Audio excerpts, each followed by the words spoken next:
15 seconds. That's all the time one has to get to safety when the Tseva dome siren sounds in Sderot, signaling yet another Qassam rocket falling over the city. Sderot is a small town in Israel on the Gaza border. It's the only city in the world under constant missile attack.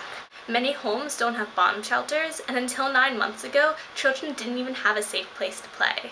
Last year during spring break, instead of going home to Miami and going to South Beach like your typical college student, I traveled halfway around the world to Israel on an alternative spring break trip.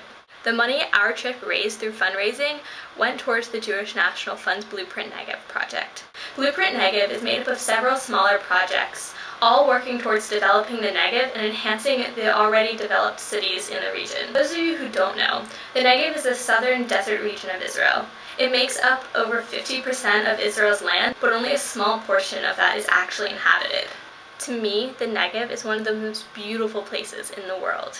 The specific project within Blueprint Negev I personally helped raise money for was the building of a safe indoor playground in the city of Sderot. The children of Sderot have grown up in a state of constant terror.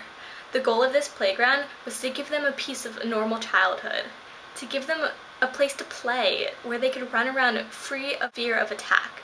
My trip also happened to overlap with the dedication ceremony of the playground, so we had the opportunity to attend and see firsthand what our money did.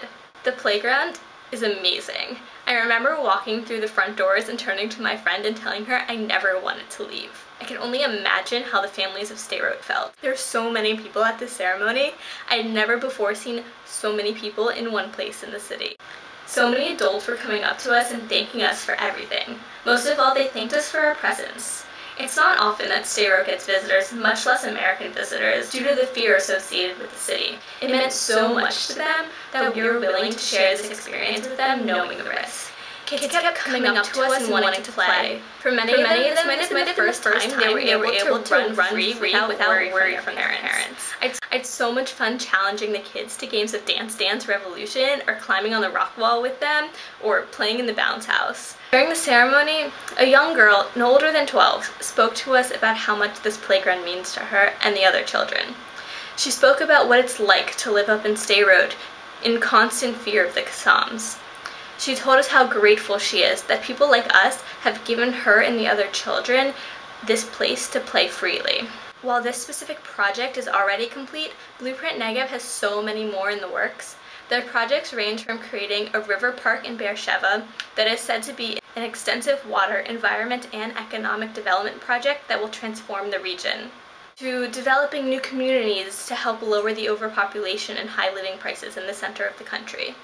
There's a link in the sidebar to the website where you can read more about Blueprint Negev and its projects. I'm also going to link in the sidebar to a video I made last year when I returned from my trip with more details of exactly what we did on this alternative spring break program. The Jewish National Fund is a nonprofit organization, so like all nonprofits, they're always willing to accept donations.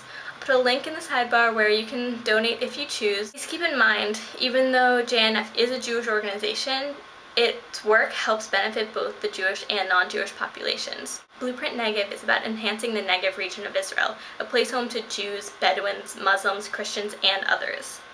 Thank you for watching this Project for Awesome video. Don't forget, links in the sidebar. And as always, DFTBA.